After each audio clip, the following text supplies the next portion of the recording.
Welcome to my dear students. बच्चे, आज हम इस वीडियो लेक्चर में कंपेंडियम से कुछ एग्जांपल जो है डिस्कस करेंगे। राइट, तो एग्जांपल 26 है, which of the following statement is correct. कौन सा स्टेटमेंट जो है करेक्ट है। तो ये क्वेश्चन जो है आयनिक रेडियस से है। तो ये एनाइन है, कह रहा है एनाइन का साइज़ जो है वो लार्जर होता है न्यूट्रल एटम से। कहता है कैटाइन का साइज़ जो है वो लार्जर होता है न्यूट्रल एटम से। कैटाइन का साइज़ और एनाइन का साइज़ इक्वल होते हैं। कैटाइन का साइज़ लार्जर होता है एनाइन से। देखिए, हमने आयनिक रेडियस में पढ़ा था कि एनाइन का साइज़ जो है it is larger than neutral atom, और न्यूट्रल एटम का लार्जर होता है किससे, कैटाइन से। राइट, इसने एटम को यहाँ पे एक्स से रिप्रेजेंट किया है। ओके, तो इसमें फर्स्ट ऑप्शन जो है करेक्ट है, क्योंकि एनाइन का साइज़ जो है it is larger than parent atom. Okay, first option is correct. अब देखिए एग्जाम्पल 27 है। 27 एग्जाम्पल में which of the following is correct order for the size. Size की बात यहाँ पे पूछी जा रही है। तो देखिए, हम यहाँ पे देखें तो सेम एटम है, तो हमें देखना है कौन सा ऑर्डर करेक्ट है। तो आई नेगेटिव, ठीक है, इसका साइज़ लार्ज होगा, फिर आई आएगा और इसके बाद आई प्लस आएगा। ओके, तो हमारे पास जो है ऑप्शन 4 जो है करेक्ट आंसर है, क्योंकि एनाइन का लार्जर साइज़ होता है, कैटाइन का स्मॉलर होता है। ओके, सेम कंसेप्ट की बेसिस पे दोनों क्वेश्चन थे। अब जो कैल्शियम 2+ आयन है ये आइसो इलेक्ट्रॉनिक होगा किसके साथ। अब कैल्शियम 2+ में 18 इलेक्ट्रॉन्स हैं। ओके, 2 इलेक्ट्रॉन इसने लॉस किया है, तो वो आ जाएगा ऑर्गन। ओके, थर्ड ऑप्शन इसका करेक्ट आंसर रहेगा। एग्जाम्पल 29 रीड करते हैं। What will be the distance between H and Cl atom in HCl if radius of hydrogen is 0.37 angstrom and radius of chlorine is 1.67 angstrom. ठीक है, तो ये according to concept of covalent radius जो है हमको यहाँ पे बताना है। देखिए, HCl का जो हमारे पास डिस्टेंस होगा ये होगा radius of hydrogen plus radius of chlorine minus 0.09 मोल। ये जो इलेक्ट्रोनेगेटिविटी क्लोरीन की है माइनस इलेक्ट्रोनेगेटिविटी जो हाइड्रोजन की है। तो हम ये फॉर्मूला लगा रहे हैं यहाँ पे। ओके, अकॉर्डिंग टू फॉर्मूला जो है इसको सॉल्व कर रहे हैं। राइट, तो अब हमने देखा कि हाइड्रोजन का इलेक्ट्रोनेगेटिविटी का वैल्यू जो गिवन है, ठीक है, हम यहाँ पे पुट कर रहे हैं। राइट, और क्लोरीन का भी जो है हमने वैल्यू यहाँ पे पुट कर लिया। उसके बाद 0.09 फॉर्मूले का है, और ये क्लोरीन का इलेक्ट्रोनेगेटिविटी 4 होता है, हाइड्रोजन का 2.1 होता है, तो इसने यहाँ पे 2 लिया है।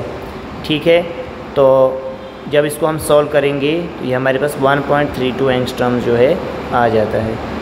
ओके, तो इसको जो है नियर राउंड जो है करके इसने जो है इसको 1 रखा है। ठीक है, 0.37 को 1 कर लिया है, और 1.67 इसको राउंड ऑफ करके इसने 0.5। तो अभी हमने ये फॉर्मूला पढ़ा भी नहीं है इलेक्ट्रोनेगेटिविटी में। जब हम इसको इलेक्ट्रोनेगेटिविटी फॉर्मूला पढ़ेंगे वहाँ पे फिर इस क्वेश्चन को हम डिस्कस करेंगे। अगर यहाँ पे आपको क्लियर नहीं हुआ तो हम नेक्स्ट जो है जब इलेक्ट्रोनेगेटिविटी पढ़ेंगे वहाँ पे इसको क्लियर करेंगे। ओके, अब इसमें हम देखते हैं नेक्स्ट एग्जांपल। यहाँ पे क्या पूछा गया है नेक्स्ट एग्जांपल। एग्जांपल 30 देखते हैं हम सबसे पहले। एग्जांपल 30 कहाँ पे है, देखिए ये हमने 29 तक देखा।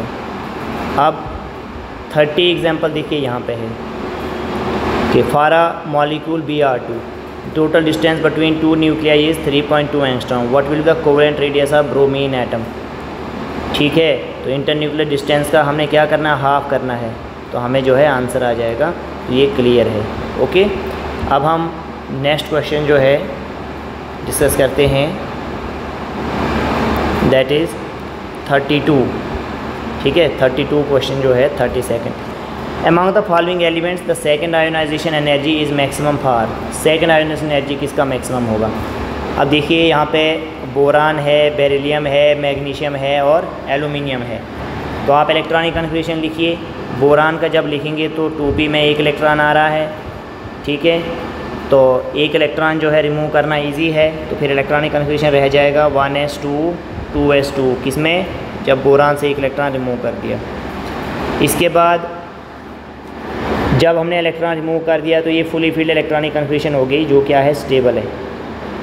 ठीक है, तो आप स्टेबल इलेक्ट्रॉनिक कन्फिग्रेशन में से इलेक्ट्रॉन रिमूव करेंगे तो डिफ़िकल्ट हो जाएगा, इसलिए आयोनाइजेशन एनर्जी सेकंड क्या हो जाएगा, यहाँ पे हाई हो जाएगा, क्योंकि फर्स्ट इलेक्ट्रॉन रिमूव करने में एनर्जी लगा, आयोनाइजेशन एनर्जी फर्स्ट, सेकंड के लिए आयोनाइजेशन सेकंड वो हाई होगा। इस तरीके से आप इन सब के इलेक्ट्रॉनिक कन्फिग्रेशन लिखेंगे तो इनका इलेक्ट्रॉन जो है सेकंड इलेक्ट्रॉन जब रिमूव करना होगा तो वो क्या है, इजी है। बेरिलियम के केस में भी सेकंड इलेक्ट्रॉन रिमूव करना इजी है, मैग्नीशियम और एल्युमिनियम में सेकंड इलेक्ट्रॉन रिमूव करना इजी है, लेकिन बोरान के केस में क्या आता है, टिपिकल हो जाता है due to second ionization energy, ठीक है, क्योंकि सेकंड इलेक्ट्रॉन रिमूव करना है तो वो डिफ़िकल्ट हो जाएगा यहाँ पे। जैसे मैग्नीशियम है 2, 8 और 2, पहले आपने एक इलेक्ट्रॉन रिमूव किया तो ईजी है, अब आप दूसरा इलेक्ट्रॉन भी जो है यहाँ पे रिमूव कर सकते हैं, क्योंकि ये हाफ फील्ड और फुली फील्ड में नहीं आता है, इसलिए आप इसको रिमूव कर सकते हैं यहाँ से। Which of the following element have highest value of ionization potential, ठीक है, किसका आयोनाइजेशन पोटेंशियल जो है हाईएस्ट होगा, तो आयोनाइजेशन पोटेंशियल आयोनाइजेशन एनर्जी को ही कहा जाता है, तो किसका हाईएस्ट होगा, तो due to increase of effective nuclear charge, तो जो हाफनियम है इसका हाईएस्ट वैल्यू होगा, ठीक है। देखिए टाइटेनियम है, जिरकोनियम है, हफनियम है, ठीक है, तो डाउन द ग्रुप जो है ये आयोनाइजेशन एनर्जी इंक्रीज़ होती है, तो हफनियम इसका आंसर आ जाएगा। अब देखिए करेक्ट ऑर्डर जो है, करेक्ट ऑर्डर पूछा है आयोनाइजेशन पोटेंशियल का, ठीक है, that is ionization energy. Carbon, nitrogen, oxygen, chlorine, हमने कहा था कि आयोनाइजेशन एनर्जी जो है लेफ़्ट टू राइट जब आप चलते हैं पीरियोडिक टेबल में तो क्या होता है हमारे पास, आयोनाइजेशन एनर्जी क्या होता है, आयोनाइजेशन एनर्जी इंक्रीज़ हो जाता है, न्यूक्लियर चार्ज बढ़ता है, आयोनाइजेशन एनर्जी इंक्रीज़ हो जाता है, ठीक है। लेकिन यहाँ पे क्या है कि हमारे पास फ्लोरीन सबसे हाईएस्ट किसका होगा, फ्लोरीन का होगा, ठीक है, फ्लोरीन का होगा, फिर नाइट्रोजन का, फिर ऑक्सीजन का, फिर किसका हो जाएगा, कार्बन का। आल्दो हम जानते थे, हम ऐसा एक्सपेक्ट कर रहे थे कि फ्लोरीन होगा, फिर ऑक्सीजन, फिर नाइट्रोजन, फिर कार्बन, ठीक है, फिर आएगा क्या, कार्बन, फिर आएगा हमारे पास कार्बन। लेकिन यहाँ पे हाफ फील्ड और fully field, half field nitrogen में हाफ फील्ड इलेक्ट्रॉनिक कॉन्फ़िगरेशन है, ठीक है, और इसमें नाइदर हाफ फील्ड नार फुली फील्ड, इस कारण यहाँ पे ये एक्सेप्शन हमने आपको बताया है। 35th एग्जाम्पल क्या है कि हाईएस्ट आयोनाइजेशन एनर्जी किसका है, हाईएस्ट आयोनाइजेशन एनर्जी किसका है, तो देखिए यहाँ पे P में एक इलेक्ट्रॉन है, यहाँ पे 3 है, यहाँ पे 2 है, यहाँ पे 3 है, ठीक है। तो अब देखिए due to half filled P subshell, ठीक है, half filled P subshell, तो इसमें क्या है, आयोनाइजेशन एनर्जी हाई है, ठीक है। अब इसमें पहले इलेक्ट्रॉन P में आया है, P में नहीं आया, D में आया, फिर P में आया है, तो इसमें देखिए ये यहाँ पे हाफ फील्ड है, outermost shell half filled है यहाँ पे, ठीक है, तो ये ज़्यादा स्टेबल होगा। अब आप कहेंगे ये कौन सा है एटम है, 18 to 20, ये 32, यहाँ तक हो गया 30, 33, ठीक है। तो इसमें जो है ये एग्जैक्ट इलेक्ट्रॉनिक कन्फ्यूजन थोड़ा सा मिस्टेक लग रहा है यहाँ पे, लेकिन ये ऑप्शन नहीं है, सेकंड ऑप्शन यहाँ पे करेक्ट आंसर होगा, क्योंकि due to half filled electronic configuration. Okay, 31st example यहाँ पे था कि अल्काली मेटल्स हर एक पीरियड में उनका क्या होता है, स्मॉलेस्ट साइज़ होता है, लोवेस्ट आयोनाइजेशन एनर्जी होती है, हाईएस्ट आयोनाइजेशन एनर्जी होती है कि हाईएस्ट इलेक्ट्रोनेगेटिविटी होती है। तो देखिए साइज़ तो उनका लार्ज होता है, ठीक है। आयोनाइजेशन एनर्जी उनकी लोवेस्ट होती है, क्योंकि लेफ़्ट टू राइट जो है आयोनाइजेशन एनर्जी क्या होता है, इंक्रीज़ होता है, ये हमने पढ़ा है, तो इसलिए ये स्टार्टिंग में आते हैं जिनका लो होगा, सेकंड ऑप्शन करेक्ट हो जाएगा इसके लिए, राइट। अब आप जो है DPP2 के क्वेश्चंस भी क्या करेंगे, सॉल्व करेंगे, ठीक है। DPP2 के क्वेश्चंस सब सॉल्व करेंगे।